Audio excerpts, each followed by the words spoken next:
আজি আমাৰ কেবিনেটত আৰু এটা সিদ্ধান্ত লোৱা হয় আপোনালোকে জানে যে চাইল্ড কেয়াৰ লিভ ইমান দিন আমি মহিলা কৰ্মচাৰীক দি আছিলোঁ কিন্তু কিবা কাৰণত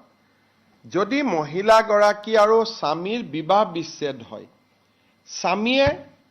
বাচ্চা কেইটাক চাব লাগে ইমান দিন স্বামীৰ কাৰণে চাইল্ড কেয়াৰ লিভ নাছিল গতিকে ইন কেছ অফ ডাইভোৰ্স আমি মেল গভৰ্ণমেণ্ট এমপ্লয়ীকো চাইল্ড কেয়াৰ লিভ দিবলৈ সিদ্ধান্ত লৈছোঁ অৰ্থাৎ যেহেতু দায়িত্বটো পুৰুষজনৰ হাতলৈকে আহে ডাইভোৰ্স হ'ল বাচ্চাটো কিন্তু কাষ্টডি পুৰুষজনৰ লগত আছে তেতিয়া চাইল্ড কেয়াৰ লিভটো মহিলাগৰাকীয়ে নাপায় চাইল্ড কেয়াৰ লিভটো পুৰুষজনেহে পাব আজি আমাৰ কেবিনেটত আমি সেই সিদ্ধান্তটো আমি গ্ৰহণ কৰোঁ 2 বছৰলৈকে পায়